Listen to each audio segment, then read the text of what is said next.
It's about to go down with Marc and Cathey, a live coaching show about dropping ideas. Marc and Cathey coach and have conversations with brilliant idea creators who are reimagining the world through the expression of their words, thoughts, and action. It's about to go down, y'all. I'm Cathey Armillas. And I'm Marc Williams. Marc Williams is an amazing speaker, world champion, speaker coach, and just amazing idea generator. And Cathey is a TED talker, a TED coach, a TED organizer, a persuasion and marketing expert, and she is a genius at what she does. And we have with us today Carol Barash. She's awesome. Can't wait to dig in with her. She's the CEO. She's the founder of Story2. And her idea that we're going to talk about today, it really, a lot of people talk about storytelling, but she unlocks, and I can't wait for you to hear her talk, nuggets everywhere.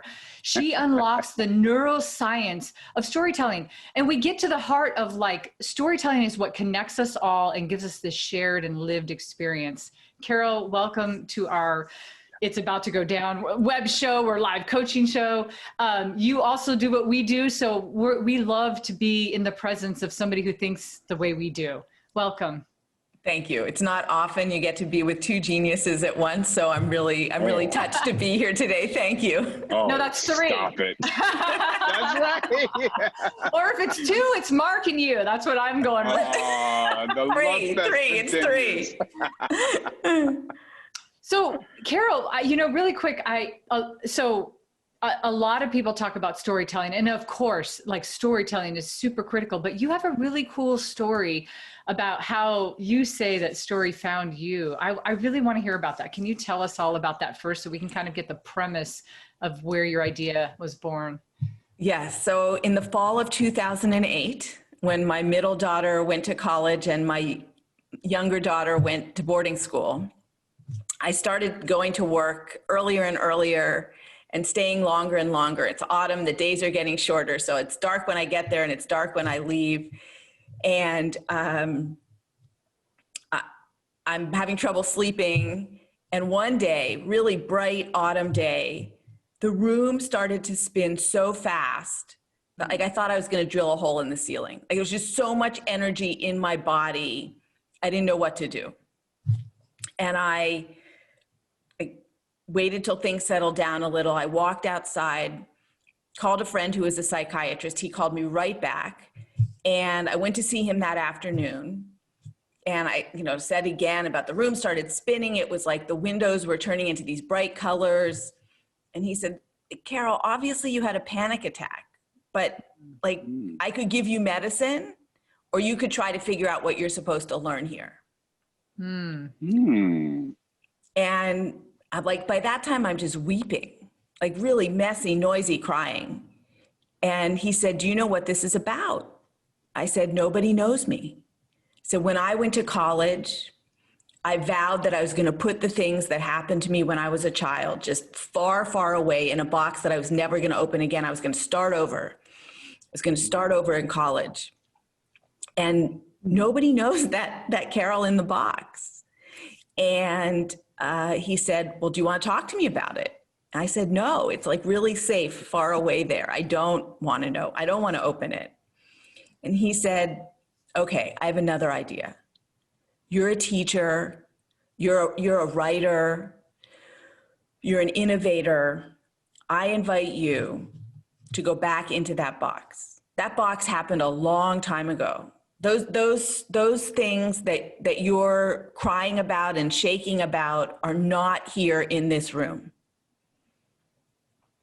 I want you to go back into that box like you're the narrator of a 19th century novel. You're not Carol the character, you're Carol the narrator.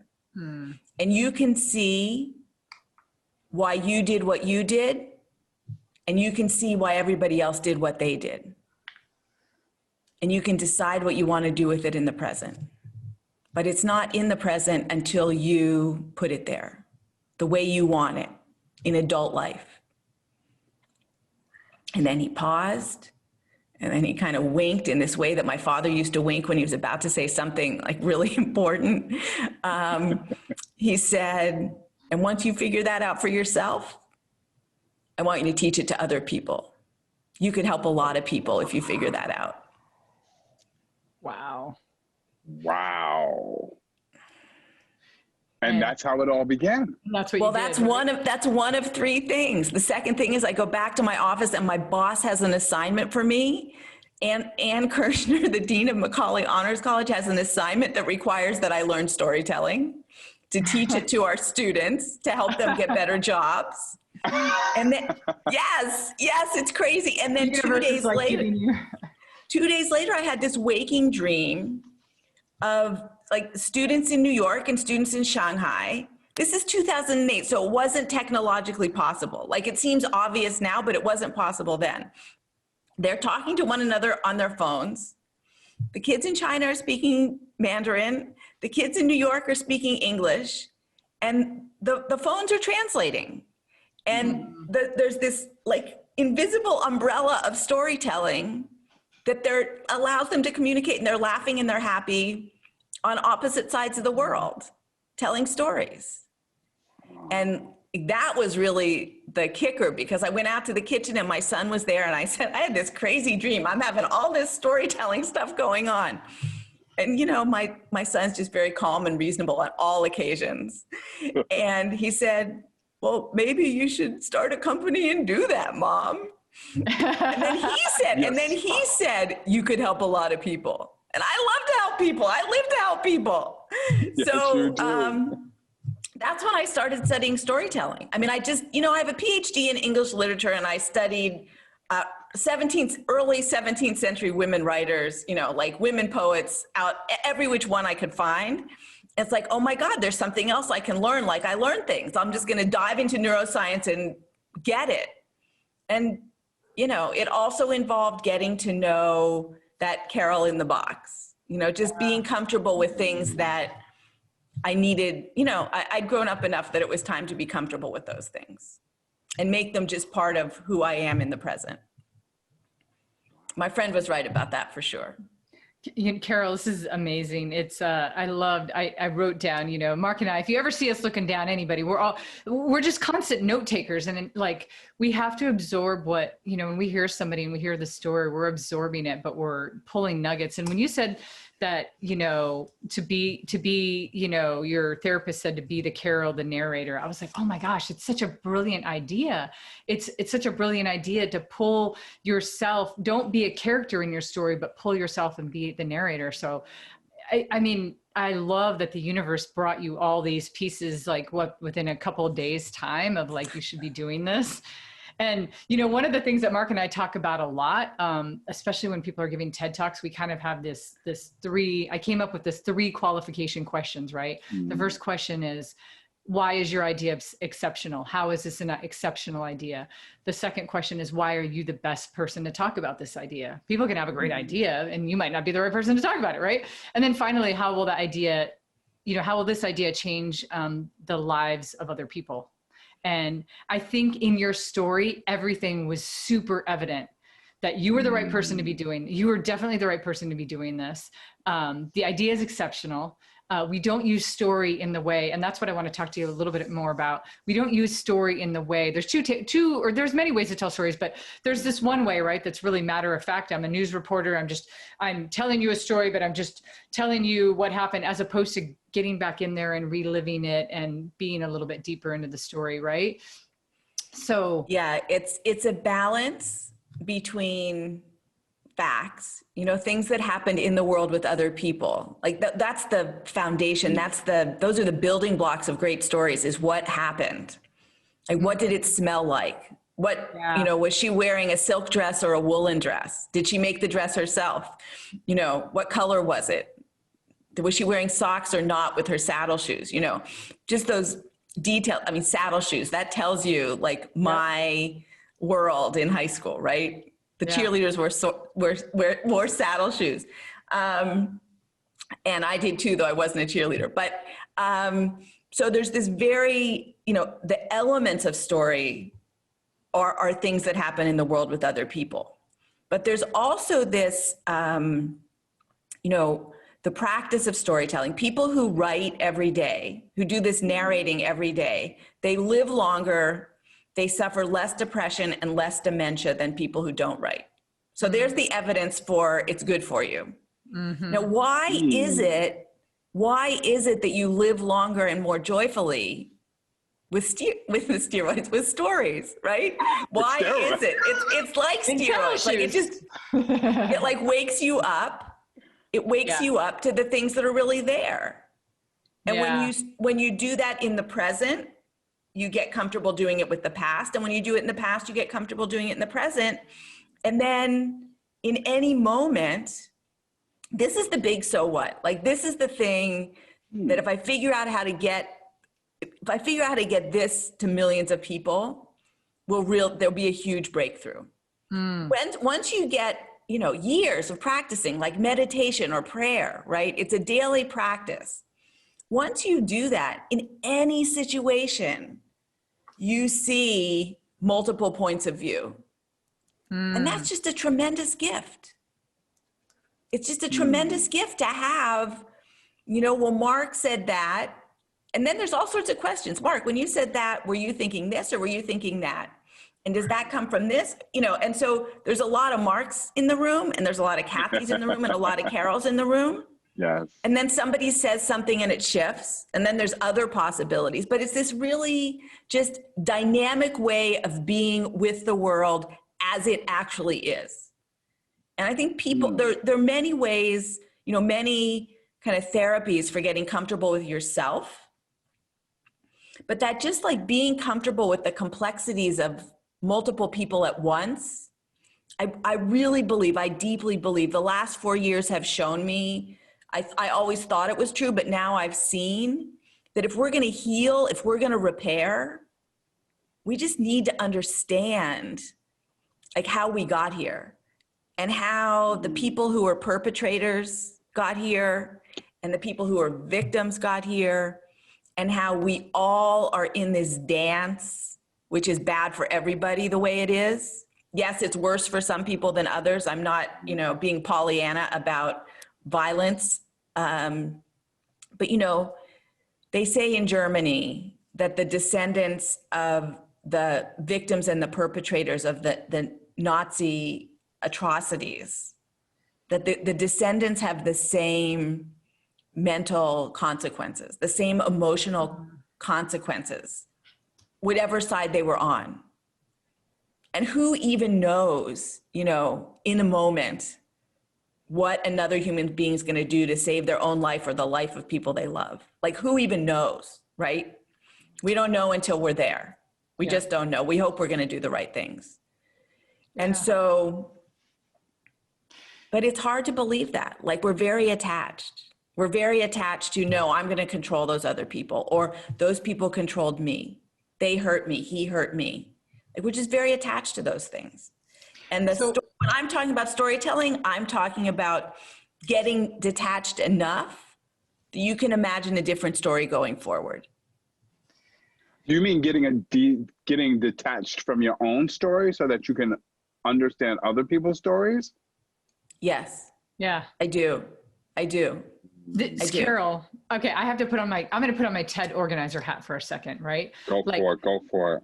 Like, sometimes I'm in the coach spot, and then other times I'm like, hey, we're looking for a speaker, and we're trying to see ideas. And then we hear somebody say an idea, and at first glance, we might hear an idea and go, oh, you're going to talk about storytelling. Yeah, there's 9,000 talks on storytelling alone. And Carol, for me, it would be like the thing that stood out that I would go, wow, I really need to position. This is a really good positioned idea, is that storytelling is about understanding multiple views and not you as the character. It's being able to decenter out of yourself and to pop into somebody else's reality for a second. And that's something that I don't think a lot of people really talk about storytelling from. it's a unique angle, and you tie it, the universality of it is that you tie it back to anything in our life, which is awesome because, you know, there's always people that are like, I don't need storytelling. I do this, you know, this is my job. Or you're like, nope, if you're a human being and you're talking to other human beings, you need storytelling. But what do you think, Marc? Your brain is searching all the time for stories. Yes. Like the brain, you know, storytelling evolved at, you know, the edge between tribe and other. Storytelling evolved to help us navigate between what we know and what we don't know. So we need storytelling for learning, and we need storytelling for community. Yeah, and for living. I mean, it's good. I got to tell you, I'm fired up, right? Because that word detach, and this is why I asked you this question, because you just said something I haven't heard. We are often looking, and like you said, we're always searching for stories. The brain is always searching for stories. But I feel as a human culture, there's this pressure to tell our story, to understand ourselves, so we could tell other people about who we are, and we become center stage, and we are the main character. And hell, we're the narrator, we're the first person, the third person, and the second person. Just try to get to understand me. Can you understand me? But you said something different. Yeah, Marc. You said detach yourself from the story so that you can learn other people's stories. Yeah. And so that's powerful, this idea that we should become searchers for other people's stories so that we can understand ultimately what are the commonalities that you're talking about, and not in these different tribes, but in this multiple tribe. Wow, that's deep. That's deep. Yes. And it's not even, and if you break that up, Marc, that was amazing. Like, I love that. You're like, I love the term that you just said too. You said searchers of other people's stories, but it made me even think about what Carol said too. Carol was talking about looking at all the characters in the story. And so sometimes we label people with stories, right? We say, oh, that's your story. If this happened to you when you were a kid, that's your story. No, it isn't. I'm a character. I'm a human being. And so I think it is stories, but isn't it characters as well, Carol? It's like, how does that person show up 100%? Yes, exactly. And, you know, every time the three of us will walk away from this story and this event, and we'll all tell different stories. And I'll tell it to my husband one way, and I'll tell it to my kids another way. I'll tell it to the Story2 team a third way, because the audience is always there. And you're always telling a story, you know, well, with the intention of connecting with an audience in some way. And that, that's how stories persuade. That's why stories are so key to great marketing, you know, and that's why stories can be manipulated to take advantage of people. It's, you know, it's a great power to be able to be on your story game enough to know that a certain person will respond to a certain thing because they have that in common with you. Like if you do your research. No, go ahead. And then I got something for you. Go for it. When you do your research. So the thing is, like, I live to suspend my story and listen to other people's stories. But to get there, they have to know me well enough that I can then put me aside. Because otherwise I'm not showing up as Carol. And I'm a quirky, nerdy, like kind of girl. Amazing, beautiful woman. Yes, yes, all these things. But you know, it's really, and then I just I can tell almost any story, and then I just take myself off the stage and ask questions so I get to know them. And it's I don't know, it's just really, the number of people's stories that I have, you know, and one of my rules of engagement is I don't tell other people's stories. So I just have a lot of them. My grandmother used to say about things that were bigger than you could understand, you have to take them in, Carol. And I feel like I've just been taking in all of these amazing stories from all of these really amazing people, and mostly young people, you know, mostly people crossing the bridge from high school to college or college to work. The 250,000 people has a few CEOs and a few salespeople and a few marketers, but it's mostly like young people launching their lives. Mm. And Carol, go Mark. Hold on. Because I know a little bit about Miss Carol, and I know that there is something even deeper here that I want to expose. But first, Carol, we're writing down a whole bunch of notes, but this is a line that you just said, that whether it's in a TED Talk, a book, a movie, whatever it may be. T-shirt. A T-shirt. I live to suspend my story to listen to other people's stories. I love the flow of that line. That is beautiful. You, as a former student once said to me, when I was directing a school play and I was about to take this one part out, she said, Mr. Williams, leave it in there. Leave that in there. Make sure it's in there. But here's the other thing. And Cathey, you don't know this about Carol yet. Carol just mentioned a tool, and she didn't really go deep into it, a tool for people to then listen to other people's stories. Yeah. And it's the questions. And I've been in storyhood groups. Carol runs this story. It's a magnificent idea of gathering a group of people over the course of several weeks to not only tell their stories, but to shape their stories through learning the science and the craft of storytelling. It's a genius idea. She's got ideas dropping all the time. And one of the things that really stands out to me about this Storyhood Circle are the questions that she prompts people to ask others to pull out details. And that is something that people don't often do because, again, we're often so much into our own story and we're thinking about what we're telling that we don't work on the craft of asking the right questions to pull out the details so that people are not just telling us, well, I'm an African-American male who works in this field. I have a wife and 3 kids, and we just give the facts. But it's those details. And Carol, I've got to ask you to explain what those questions are and why you leave out the why question. Because the way I'm an English teacher, right? I'm an English teacher by training, and I love. But the way we're taught to speak and write in school is just fundamentally flawed. It's interpretation driven.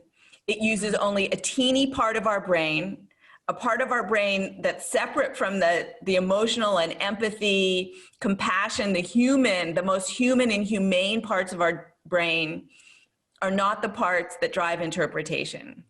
And so we have to silence that interpretation engine to open up the creative capacity that comes from asking who, what, where, when, how, and not why, because the answer to why is just more interpretations.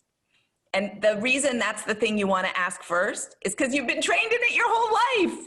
And if you've been in therapy, you've been super trained in it, because most therapies are about why. Yeah. Why did, why? And you can just get, like Marc says, you just get so trained in your own why. Yeah. Who cares? Like, who even cares? Like, why you did something 20 years ago? It's like, well, what am I going to do tomorrow after I have this amazing conversation with Cathey and Marc? Yeah. Like there's something I'm going to do differently because you guys influenced me. Influence is like inflowing. I took in your ideas, I took in your humanity, and then I'm different. Well, Carol, you know what I love about removing the why as well? You blew my mind. And I think about these things all the time. Of course, the space that I'm in, I'm thinking about this. But when you add a why, because it's very interpretive, depending on when you ask it, you'll have a different answer. You may be settled with something. You might say, oh, I did something when I was a kid. And you might have a different understanding now than you did before. And so you spend a lot of emotional turmoil trying to figure that out, trying to figure out the why for no reason. So I love the avoidance of that. Like that's a brilliant technique right there, is just to get into the character pieces, build the story. Don't try to say why, but figure out all the other aspects. Again, it's another way that you're digging in and you're saying, hey, I want to see all the other characters' perspectives and space. And I want to see the other, you want to see all the other details as well. So I love that.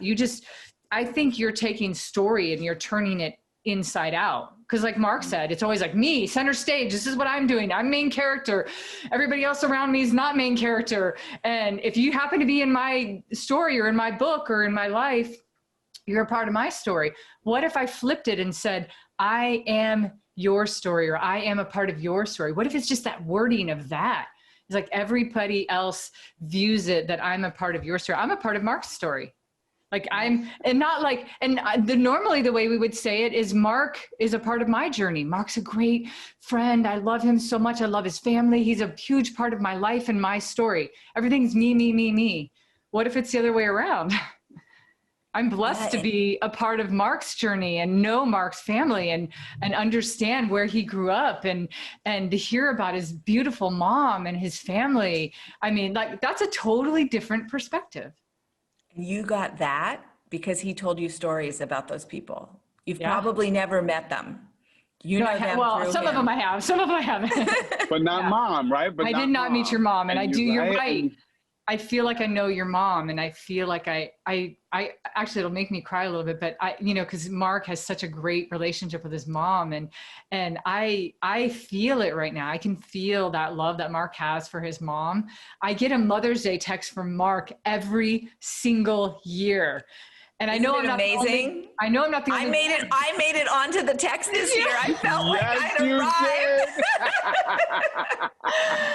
Oh, I love it. But Marc takes that moment, and you're right, Carol. Like if we just take that story for a second, Marc, his love and appreciation for his mom, it fulfills everybody else. I mean, he brings that back into everybody that he knows. And so you're right. I understand Marc's upbringing and his relationship with his mom through stories he's told. It's so beautiful. I love this, Carol. It's amazing. He makes her present. Yeah. Like that's the really the joyous, joyful gift of stories is you can just bring people into the room who aren't there, Yeah. So what I'm also hearing, Carol, is that it sounds like what you're trying to get people to do is ultimately to change the way that we interact and even have conversations, right? Because I think of, whether it be networking, whether it be family reunions, what have you, whether it be dating, whether it be the first day on the job, everybody is so nervous about what everybody's going to think about me and what should I say. And ultimately, you're trying to get us to turn that around because it's about connecting with people. I thought of this thing when you were speaking about this great idea. The better way to get people to connect is not by getting to know someone else. It's by getting to know someone else's story. All right. We are so much, go ahead. Stories. Because, we all have an infinite number of stories. Yep. And sometimes we just get in the habit of telling a few of them because we know the response they're going to get. We know the power they give us. Part of why, part of what I love about Storyhood, our Thursday morning storytelling circle, is I ask people to tell different stories every week. So by the end of the 8 weeks, a person has 8 new stories, 8 stories they don't tell all the time. I mean, you can decide what you want to do with them, but that's a gift to yourself.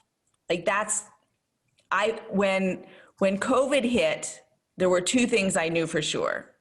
I knew them because I asked my friends and my colleagues, and, almost everyone said, just open up a space. Marc, you said this to me, open up a space for people to tell stories. People are going to need to tell stories about this time.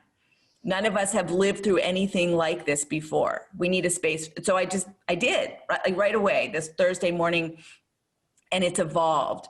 I interrupted you because I prefer stories to story, because we all have a lot of them. Yes. Yeah. Yes. Woo! I love the plural of that. I love the plural of that, because I think about that also. People often say, so Cathey, so what's your story? Yeah. Right? Yeah, and we often do put it in the singular, English teacher here. Right? But the idea is to put it into the plural and to push people to think about the multiple stories that they have. Oh. Yeah. And when people ask me that, it aggravates me. And now I understand why it aggravates me, because, I never really thought about it. But when somebody says, what's your story? It's almost offensive. It's like, you want me to, I don't know you, and you want me to tell you my story? Like, what does that mean? Like that I grew up in LA, or I was born in Chicago, or that now I'm a TED coach, or that I play soccer, or that I have kids, or that, like, what's my story? If I had to pick one, which one is it? It isn't my story. It's my story. So I love that, Carol. I have a quick technical question for you, just because, in what Marc and I do, of course, I ask everybody to keep a story file. And I always think, like, I started really doing it seriously like 5 years ago, where I was like, I keep it on Evernote. And then every time something comes up or I hear something that I want to jot down, I just jot down a few, like a few words or something, just so that it will jot my memory. But I'm just curious, like what you do with people in that space. And I always tell people, which you've already alluded to this, it's awesome. I'm like, don't qualify it. Don't try to give it an angle yet. Just put down a couple things, because later you can use it in different ways. Just get it out. Just get it out. So on our writing platform, the Story Builder platform, there's a component that's called Daily Story, which has a daily writing prompt for people who just like something to respond to, or you can just free write. And so that, you can open that up on your phone anytime. You can tell your story out loud. Like, not everybody likes to write, I'm like, just walk around and talk into your phone and then save it on your, I'm like always happy when someone wants to do a phone call, because I can walk and talk at the same time. Yes, me too. So part of that is just connecting people with, just with the power of their own spoken voice.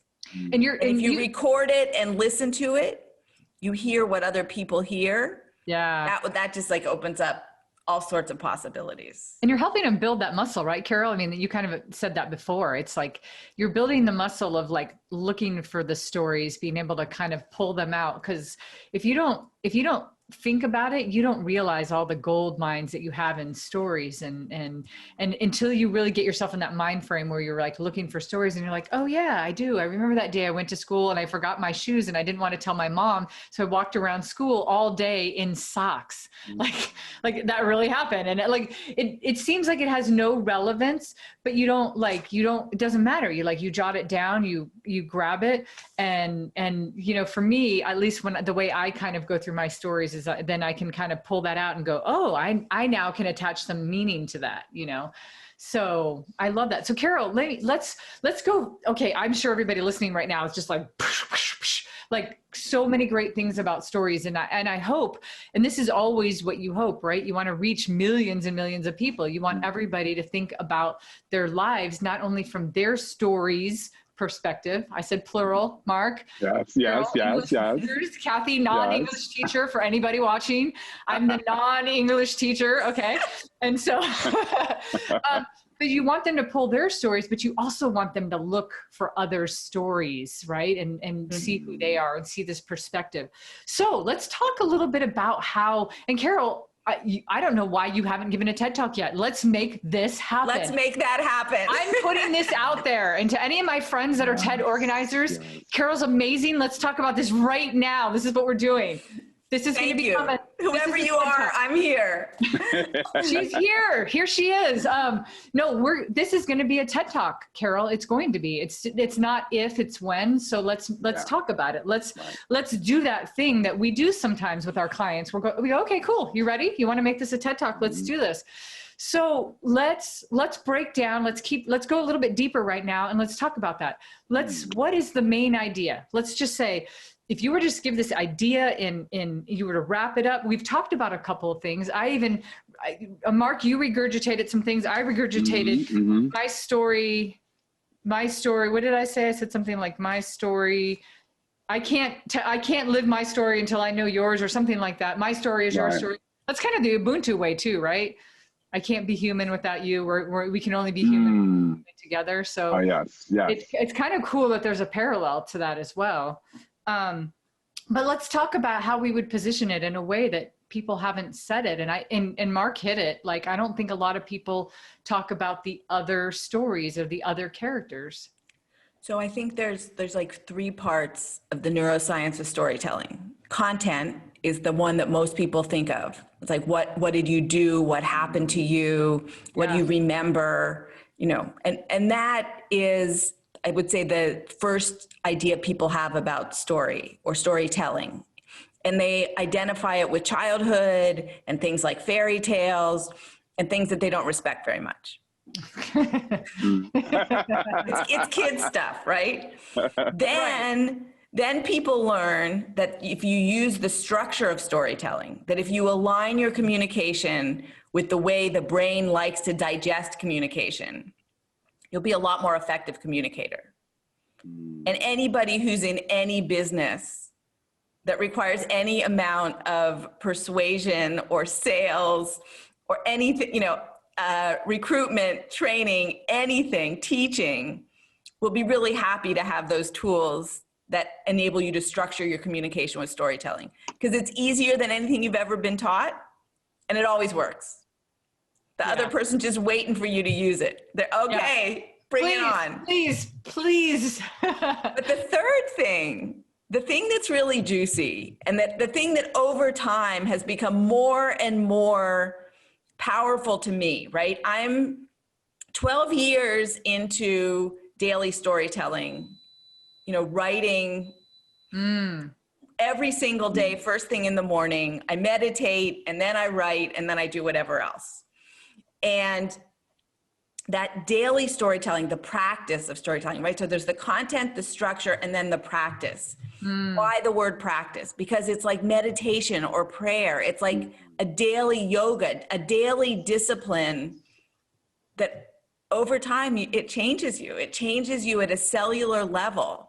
It changes the way your neurons fire. It changes the way you relate to things in your own life and in other people's lives.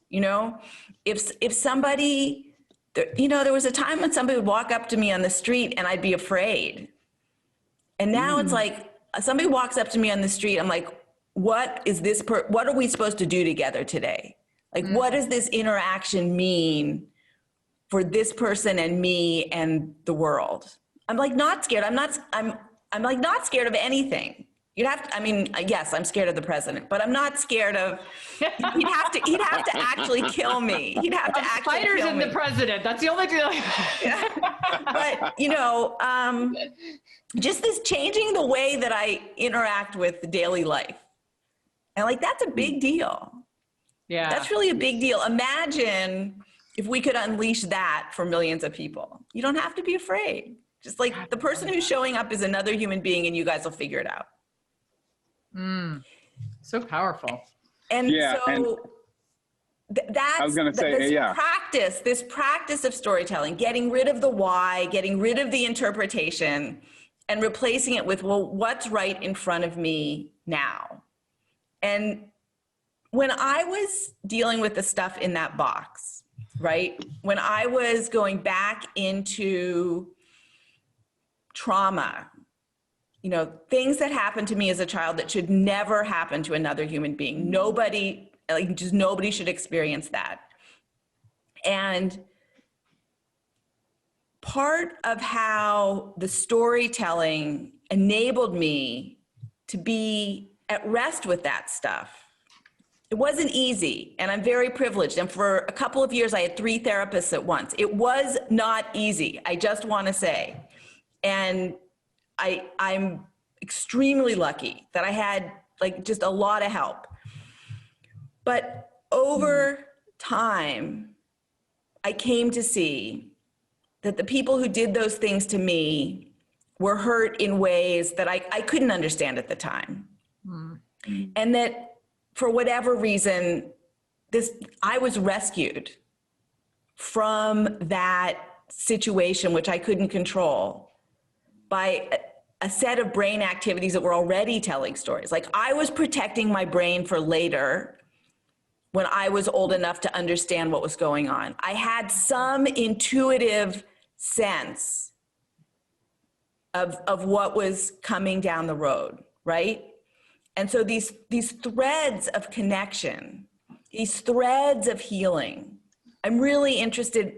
My book about storytelling as practice is called The Golden Repair. It's from this idea in Japanese art, you know, something that you love, a beautiful work of a vessel shatters, and you repair it with gold. You highlight the places where it's broken, and it becomes more beautiful by highlighting those breaks. And so I think that's the type of leadership we need. You know, we need people who can step up and say, you know, this happened to me and I have this soft spot and I get you because of that, but I also get that I don't get you because I haven't walked in your shoes. Like there's just this delicate, but the 12 years into daily storytelling, I see how one can be at ease with things that aren't okay to be at ease with. Like things that we want to eliminate. We don't want those things to happen to people. But I've come to see how the things that happened to me enabled me to see multiple points of view at the same time. That was how I survived. I went up here. I was always the narrator. I watched myself. That's how I survived, was watching. I love that, Carol. I really, really love that. Carol, did you hear, as you collected stories over the course of your lifetime, did you start to hear stories that were similar to yours, or maybe not similar to yours? And how did hearing those stories, whether they were similar or different, help to repair you? Oh, that's a great question. I mean, I've seen how many young people have really suffered. You know, somebody gets to age 16 or 17, they're not even officially an adult, and the things that have been done to them, you know, by their schools, by their families sometimes, by their neighborhoods, by their parents' addictions, and, you know, like so many things. And I've also seen how many young people at that age, 16 or 17, have a sense of purpose because of what they experienced. Yeah. Or what they saw happen to someone else, and they were going to be the one who changed it and made a difference. And I come from a family with a lot of violence and a lot of big moods. And it's not like I ever made a conscious decision about this, but over time, I've just laid a lot of that stuff to rest, because it's not going to go from me to the next generation. Like I'm going to be the one who puts a pause on that kind of stuff. And we all have that, but you can't pause anything unless you can watch and make choices. You can't pause anything until you watch and make choices. Write that down, Carol. Write that. Yeah. Well, you're taking notes. I hope I get them back. You guys are great interviewers, great listeners. Well, wait, we're recording it, so everybody will hear this. No, this is what's awesome too, Carol. This is another reason we appreciate you being on the show, because obviously you already have some of the people, when they come to us, they don't have a very well thought out idea. You've been living this. You've been living it. So your articulation of everything is beautiful, and all the nuggets that you're dropping are great. I think too, your biggest problem is your biggest asset, which is you have so much. And so I think in order to reach a huge audience, you have to find that one entryway. What's the entry door where people are going to step into your world to want to keep going up this ladder of all the things that you say? I mean, you wrote down things. I live in the storytelling world, and I'm like, I should probably do a daily storytelling. That's amazing. I wrote it down. I was like, I have my story file, and I have over 1,000 stories that I've captured. But like, I don't keep the daily lesson. I don't do that every day. So there's so many things that I think that you're saying that are like second, third level, but how do we introduce this idea in a way that people just go, yes? I mean, I think that's the beauty of why people are attached to TED Talks. In an 18-minute time, you've given enough depth and width to the idea that people go, yes, I see how it applies to everybody. I see how it applies in a deep way, but it didn't give you so much that you were like, I can't, like, so how do we, I think that's our big challenge. I think you're right. Do you know do you know the book Loving What Is? No, Byron Katie. I haven't heard of it. So Byron Katie has this practice which she calls the work, which is basically just to interrogate everything, all of your thoughts, which is all of your interpretations, right? And are they true? No, most of them aren't true. They're just stuff you made up about yourself and other people. And just this process of interrogation till you get back to just what is. And I really think, I read that book just last week. I'm still not done, in fact. And I think that what I'm trying to do is the work for groups, because it's really interesting what happens to one person. But what happens in that group of 8 people who come once a week on Thursday morning, and all we're doing is suspending why. All we're doing is helping the person excavate more of their story and understand more of their story from how it felt at the time and how it feels now and where it might go in the future. A story you tell to yourself is like not a story, but a story you tell to another person is a bridge from your past to your future, like with that person. Yep. And so this practice of just letting go of the interpretations and going back to just the fundamental details of what happened, it's very liberating. That's why people live longer. It's like they're not carrying around all these bags of old rocks. Oh my gosh, it's so heavy to carry. It's so much. Right? Yes, right? It's a lot, Carol. I love, when you talked about the box and, you kind of carefully took your story about what happened to you and you put it in a box and you put it away. And then the way that you dealt with it was being Carol, the narrator. You don't know how beautiful that simple thought is. Just that simple idea that I think people can understand, that shows you, because that's a change of perspective. Because now if I have to talk about somebody else in this story, I have to now wonder what's going on with that person. Why did they do what they did? What was going on with them in that moment that we, interacted?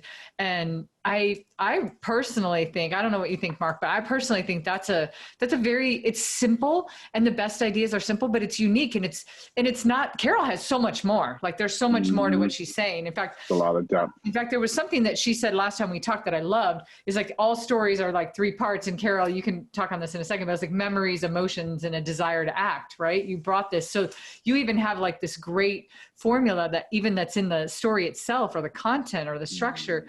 But I think the opening to this door is being able to tell a story as a narrator, as opposed to the main character. That's what I cling on to the most, that I love. And I don't think Cathey, a lot of people, just to push it a little, but you don't want to be so much the narrator that you're not feeling it when you're telling it. Yeah. Because you want to bring your humanity. Like, when it gets so, Love John Lewis. Wish I'd met him. But his story was a script. Like every single time he told it, the words were exactly the same. And I don't blame him for not wanting to go back to that bridge and get beaten again. You know, like we saw it again and again, the trench coat and the, but I would call that a script, not a story. Like that was told exactly the way it was told for a very specific and crucial and important purpose. But that's not what I mean by story. You know, story was like, what did it feel right before they started attacking you? Can you remember that? Yeah. And you know that it's really a delicate balance. I once worked with a student who went in the space of like half an hour sitting on my back porch back to the most traumatic things that had happened to him as a child. And it just shattered his like relationship to reality for quite some time. And that afternoon, I said, like just to this kid's mom, that there's this balance. There's this balance, and I need to learn to just like never go one step too far with. I just need to stop one step before I do that again. I didn't mean to do that, but the impact was, it wasn't my intention, but it was what happened, is his memories, he wasn't ready to, he didn't have 3 therapists, and he didn't have all the stuff, like all the scaffolding to get through. And so there's 2 things. One is like in our storytelling circles, we insist that there's nothing wrong. Like nobody in the group is gonna fix anybody else. Mm-hmm. You're not broken, you know, there's nothing wrong. But if you know you need help, you should go, you know, but you're going to deal with that. We're not going to deal with that. We're not going to fix you. Nothing's wrong. But also, you know, this idea of story that we're talking about is always a balance between vulnerable and safe. It's like a seesaw. And getting it right, it's not like you show up and I say practice, not performance. Because it's all, you're balancing it all the time. Like how deep should I go today? You know, there's versions of my story I would never tell to bankers in a bank. It would not be a good idea. Right. I tried once and it failed miserably. Women bankers are still bankers. At least at the bank, right? Maybe at least at the bank. Yeah. Wow. I think this balance, Cathey, this balance, and the daily practice allows you to achieve the right balance for you. Yeah. Like in action, in daily life, you're able to, you know, give each person what they can handle. And help them handle in themselves what they can handle. I love the habit of the daily practice of writing stories. 100%. I love the habit of creating multiple stories. As you were talking, I just kind of heard this term come in my head. It was stop telling your story, right? Yeah, yeah. Right? Which is almost like the that would be a great title for a TED Talk too. Stop telling your story, because it's such an really, like it really would. It's like a showstopper, and then you get, you know, I literally would attract the attention. But then when people heard it, they would realize why. What does that actually mean? I love that. I mean, I love that. Because it's actually a double meaning, right? Yeah, it is. Stop telling your story, singular. Stop telling your story so that you can hear other stories. Because here's what I heard, and Carol, there's one last question I want to ask you. But first I wanted to say this. What resonates with me is that although this is wrapped up in the envelope of storytelling, and storytelling is often attached to entertaining or informing or educating, what you're really talking about is repairing. The golden repair. The golden repair. You also said, we're not fixing, we're bridging. You said, The threads of connection. I love that. And the whole idea that when you share a story with someone else, you are connecting the past and the present with that somebody else. And even as you started today with our the story is what helped to repair you. But now you're not only talking about repairing yourself as an individual, you're also, and I'm going to use this word that you used earlier, you're talking about repairing humanity. And so, yes, we all talk, Cathey said this earlier, we all talk, or we all hear people talk about storytelling, but you're talking about repairing, using storytelling. You're talking about repairing the individual through using storytelling. You're talking about repairing humanity through using storytelling and telling multiple stories and writing stories every day. And you've already got the nuggets and the secrets and the different habits. So for me, that's what resonates. I need to tell more stories. I need to ask people those kind of questions that don't interpret what was said, but fishes for more details. So that when I understand what your story is, I feel a deeper connection to you, even if my story is different. So I would encourage you to really think about the repairing, right? But that's what I encourage. And Cathey told you what, what resonated with her. I think what we'd like to end off with is asking you, out of everything we discussed today and all the brilliant ideas and the way you really shifted our perspective on storytelling, what was the biggest takeaway for you today? That I could probably do a TED Talk tomorrow.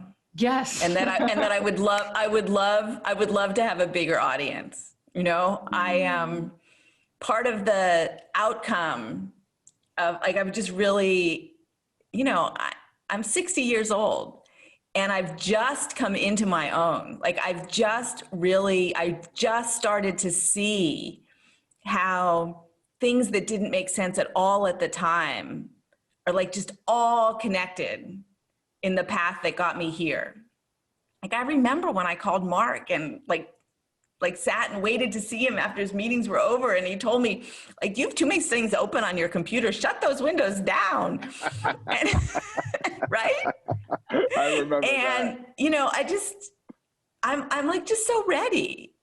This is not at all about me. I'm just the channel through which this thing the world needs gets to the world.